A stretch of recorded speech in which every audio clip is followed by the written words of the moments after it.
Welcome. The show is in honor of. It's a show to benefit veterans, their families, and anyone who's interested in benefiting veterans and their families. Co-host with me is Paul Dietrich, he's, as always, and he brought with him Frank LaMarsh, an old friend and past department commander, vice commander, and Frank has got a lot of information to bring to us about a couple of bills that were just recently signed by the president and how they benefit veterans and the importance of them, what they mean to veterans. But before we get started, I'm going to ask both Frank and Paul. I've been following you guys for years, and you are so active within the organizations. And I just would like to, what is the impetus that gets you going at such a speed that you do for the organizations? Frank? Well, my mentor, my brother-in-law, Matty Baldessano, he was very passionate about the American Legion and about what they do for veterans. Seeing his passion became contagious. We do so many good things for veterans. I was fortunate in that, although I was a Vietnam vet, I was boots on the ground, I came home in one piece. A lot of our brothers and sisters didn't. I feel that it's one of the small things that I can do to help ensure that veterans in this country get their just due and make sure that any benefits that we can get and keep for them are done. Very, very important. Paul, how about you? What was the impetus that a colonel from Iraq, and you certainly paid your dues and served your time, but the Legion basically reached out to me through one of the former membership chairmen when I was in Iraq, because they knew I was there. I lived very close to the post, and everybody knew that I was deployed. And basically, our post has a policy of taking care of the members' dues and also sending some nice things to you while members are deployed.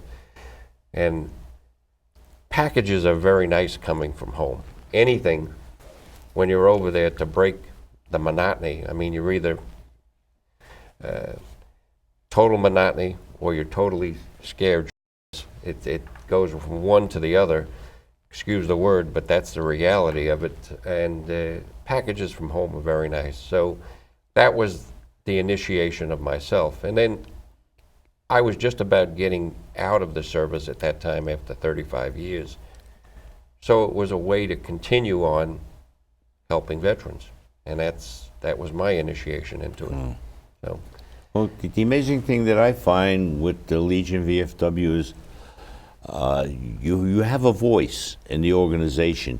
Now, whether you were a retired colonel, such as Paul, retired sergeant, a retired PFC, you have the same voice. Yep. And you can take a leadership role within the organization and promote whatever programs you think belong there. I think it's a very democratic organization, and it's always to benefit the veterans. Yeah, I mean, I was an E4. Right. And, you know, as far as the Legion is concerned, it doesn't matter if I was an E4 or if I was an 06. I was an E4 as well, yeah. So there is no rank amongst us. Exactly, yeah. Well, with that all being said, let's move on to the important business. The president just signed into bill the Legion bill. The Legion Act. The Legion Act. Would you explain to us what that is, and what does it mean to the average member, and what does he have to do to stay within that? So the Legion Act stems from a series of resolutions. The American Legion is a resolution-driven organization. There's one that was near and dear to my heart that I wrote up about 6 years ago or so, and that had to do with the men and women who were serving during the Iran hostage crisis. Although 8 men were killed in Operation Eagle Claw, Some people refer to it as the calamity in the desert, and it was a rescue mission to free our hostages. They were not considered wartime veterans. We submitted the resolution, and there were several others submitted by other posts, counties, states, that urged the Congress to recognize those individual eras as wartime eras. As they looked into it, the American Legion National wrote up a resolution citing 12 periods since World War II, excluding Korea and Vietnam and Lebanon and Grenada, that we were really in a state of war. As I mentioned, the Iran hostage crisis being one of them. So they petitioned the U.S. government, because we're a congressionally chartered organization. They petitioned the U.S. government with a formal request to recognize those periods, those 12 periods, as actual war times. One of the few times in the last couple of years where there was bipartisan support.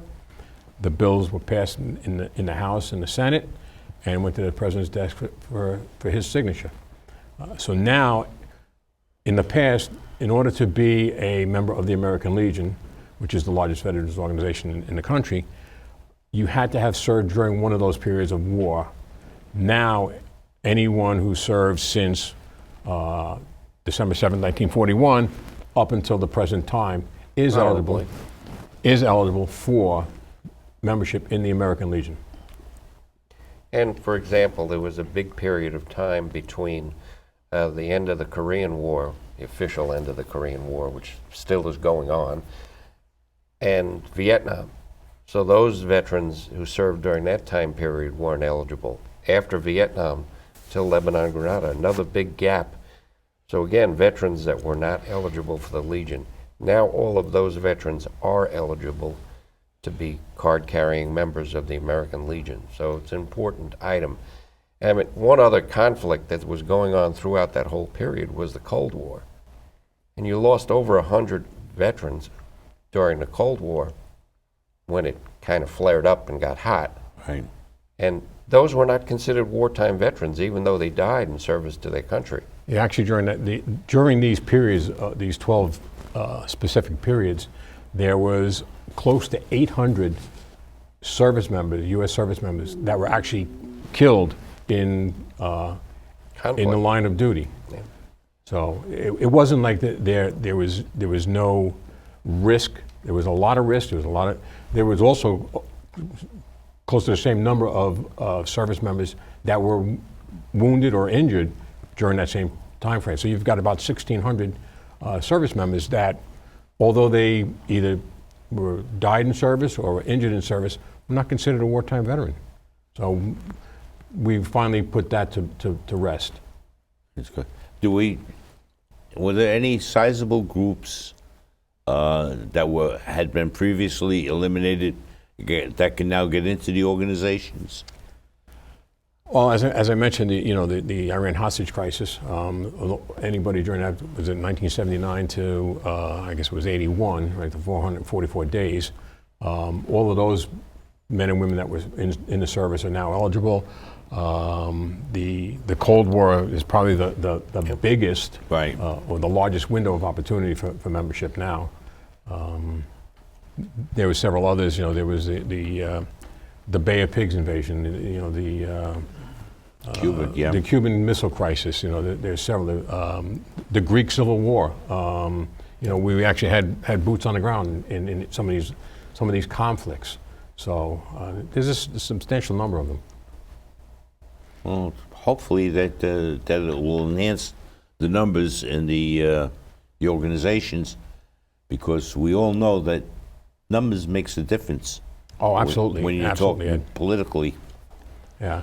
One of the things I always say, as having been the legislative chairman for the Department of New York, if I go into an assemblyman's office or a senator's office or a congressman's office and say, I have an organization of 10 members, what kind of reaction do you think I'm going to get?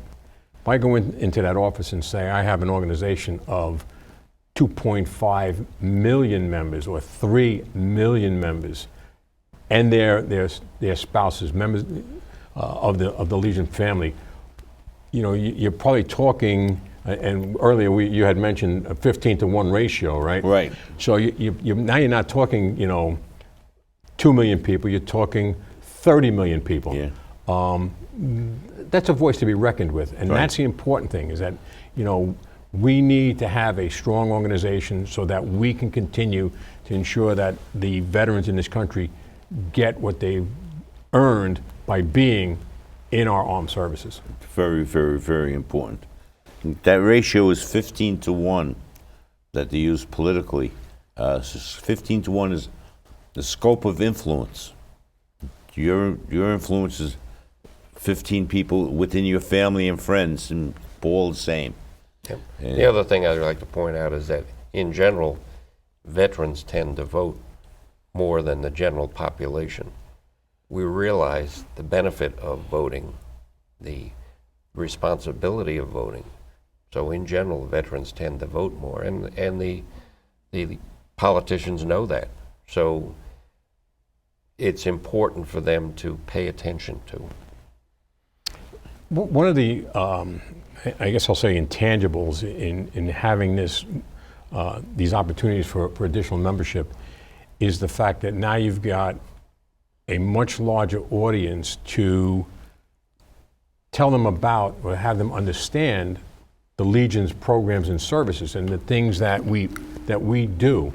We're not just a bunch of guys sitting around telling war stories. We're out there in our communities, helping our communities, making sure that our children and youth are taken care of, making sure that our veterans are taken care of, making sure that we have a strong military presence.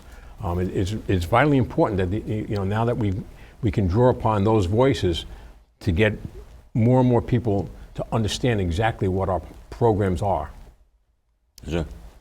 Can we go over some of the programs there? So one of the ones that I think is really, really important is our children and youth programs, one of which is Boy State. This year, Richmond County, we sent 19 boys to SUNY Morrisville for the American Legion Boy State program. Sadly, a lot of people have never heard of the Boy State program. When they think of a veterans organization enlisting their son into a program, they think, they're trying to put him in the military. Exactly. That is not the case at all. It is a leadership program. It's the top tier of our high school juniors. You have to be in the top 50 percentile of the class.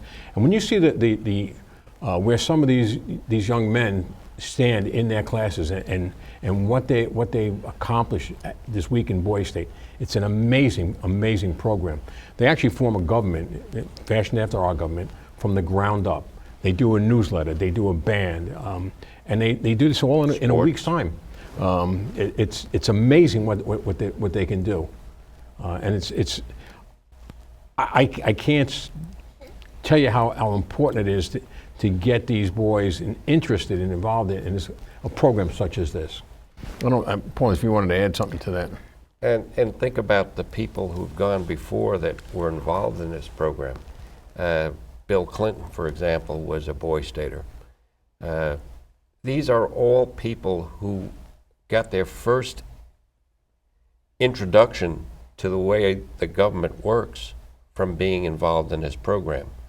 So these are the life skills that you need when you're moving on and becoming an adult. And this is a perfect opportunity for them. The sad part to me is I know this year that we here in Richmond County made a serious effort to get the information out to all of the different high schools. Yet throughout all of Staten Island, we only had 19 applicants. We'd rather have a lot more applicants and be able to choose, obviously, the best to go, but we don't get a lot of response. And when we talk to the schools, most of the teachers do not understand it, don't know what it is, and the parents also. So it's very important we get word out on things like this. And there is no charge to the boys. Right. The boys go for free. Our post, for example, took up the entire cost for 2 boys to go to that program for a week. And for the parents, one other good thing is they don't have their cell phones while they're up there either, or electronics. So they have to actually reach out and become people and talk to other people. So, Yeah. One of the interesting things about the Boy State program is how these young men come together and form these bonds of friendship that last for Forever. years. Right. You know, as the membership, as the legislative chairman, I was up in Albany back, I guess it was in February, trying to ensure that we got some additional funding to offset the cost for sending. We send 1,000 boys to Boy State throughout the throughout state, the state. to offset some of the cost of the Morrisville campus. And in talking to some of the assembly people and some of the senators, it's amazing how many of them said, "Oh yeah, I was a Boy Stater. I went to Boy State." Incredible number, incredible number. And that's why I say it's not a military thing. Nope. It's a leadership thing. It's helping to teach our young men what it means to be an American and our form of government. Yep. Hey, that's And- very important. We need our youth to understand what leadership is, and you have to factor in patriotism. You have to factor in your country. You know, instead of some of the garbage that's out there nowadays, we need leadership, the leaders to be real.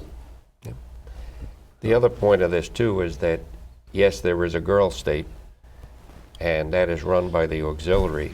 And if I'm not mistaken, here on Staten Island, they sent 10 girls last year to girls' state. And it same type of program, only for the female out there. And again, it's not trying to get people to go into the military. It has nothing to do with that. It is develop leadership in our youth, and how does our political system work, and what you have to do to get people to agree, something that our current system doesn't seem to want to do, but that's out there. The other contest that's out there, again, for the children and youth, I think it's important, is the oratorical contest. And if I'm not mistaken, last year we had 1 applicant here on Staten Island Yes. for the entire county. And again, the oratorical contest, if you could talk a little bit about that and what's... Well, it's basically the applicants have to give a 7 or 10 minute, less than 10 minutes oration on one of the aspects of the Constitution. You have a county competition, you have a district competition. In our case, that's Staten Island, Brooklyn. Then you have the zone competition, which encompasses parts of Long Island and Queens. And then there's the national, there's the state competition, and then on to national. And if an individual goes all the way, there's a sizable prize funding, college grants for that child. We've had several boys that, I mean, they're incredible speakers. You hear some of these young men and women, and it's open to anybody in high school. There's Boys and girls. yeah. I'll mention his name, Chris Lombardi. He started out as a freshman, and I guess he'll be a senior next year. And it's incredible to see how he's grown from this young man of 4 years ago to today. How he's progressed in public speaking. It's incredible. And he's gotten a few dollars for scholarships, so I'm sure that'll help along the line. And again, these are skills that you need in life. You need to be able to talk to people, get your point across. Everything is not here on the text, although some of our youth do believe that, I think. But talking, being able to speak and convince people of your point is a very important life skill. And that's what we're trying to get across through these programs to our children and youth. You know, you asked, you know, about, we started talking about some of the the programs that the American Legion has. One that comes to mind, because it's really quite devastating of late, another police officer committed suicide. Okay. We have a law and order program. Right. Where we recognize... We lost 8 police officers so far. I think it's 9. Yeah. I think it went to 9. Where we recognize police, fire, first responders for their actions. We don't thank them enough. We don't give them enough recognition for some of the things that they do. When they leave that house in the morning, their spouse doesn't know, their family doesn't know if that individual is going to come home that night. Right. We treat them as if they're just another guy on the street, another gal on the street. We don't appreciate the fact that these people are out there day in and day out. Doesn't matter whether it's 100 degrees or 5 below zero, they're out there protecting us, and we recognize that. We believe in our communities, and we believe that we should be thankful for what we've got protecting us. I couldn't agree more with that. Let me ask you, are there any current legislations that are pending or things that the member can contact their congressman about? Well, one of the things that we're working on right now, that I've 3 things that I've been actively involved in. One is the RTM protocol. RTM protocol is the reconciliation of traumatic memories. It has to do with PTSD. Dr. Frank Bork is the clinical psychologist who's fronting this, and they're trying to get a grant to train other clinicians on treating PTS without any form of medication, no narcotics. It has a proven track record. It's been shown to be about 95% effective. I've actually spoken to several individuals who could not even begin to discuss or talk about the traumatic incident that has caused their PTS, that can now talk to it. It's an incredible program. Again, like I said, there's no drugs involved with it. We're trying to get some funding from New York State to start this, help train these clinicians. When you look at the dollar amount, it's a couple of $1 million, not a small sum. But in the broader scope of things, when you look at a state budget of $180 billion, Exactly. it just doesn't wash. Right? It's not even a rounding error. Exactly. Another one is we've been trying to get the DOD to exhume some graves out in Long Island Cemetery in Farmingdale. In 1944, January 3rd, 1944, the USS Turner exploded and sank off of New York Harbor. Because it sank so quickly, and because of the significant damage to the ship, most of the men killed were missing. They were buried in unmarked graves, graves marked unknown U.S. sailor. There's actually 4 graves out in Long Island that say that. Right. The families of some of these men have come to the American Legion and asked us to help get these men, their remains, identified so the family can have closure, so that they can receive the proper burial that they so deserve. Not that they didn't get proper burial, but we don't know if it's 1 individual in the grave. We don't know if it's 10 individuals. These families have tried various alternatives, and they've been given a runaround. We don't have dental records. We don't know who it is. We got to get the next of kin's approval. Well, if it's an unknown grave, how are you going to get next of kin approval? So we've got several things in the works. Actually, Congressman Max Rose sent a letter to the POW MIA accounting office requesting that they take immediate action to help make this happen. Have to do some follow-up with his office and see where we stand on it, but hopefully we'll get closure on that. If you're a veteran out there and you were not eligible for the American Legion before, and now you think you might be, again, you had to have served honorably at least 1 day of active duty, and now the period is from 7 December 1941 to present. That is the wartime period. Call. Get in touch with the American Legion post. You can go online and find them. Find a post works. Or call me, 718-698-5269. There are posts throughout Staten Island. We can hook you up with a local post, get you involved with your brother and sister veterans, and get you involved in all of the programs and all of the legislative activities that we've talked about. I know we're probably running short on time. One of the most important pieces of legislation that was recently signed was the Blue Water Navy Act. Yep. Right. Any sailor who served within 12 nautical miles of the coast of Vietnam and the surrounding areas is now presumed to be, some of the cancers and stuff associated with Agent Orange, they're presumed to have Right. cause. I urge anybody that's a Blue Water Navy sailor to get their case heard.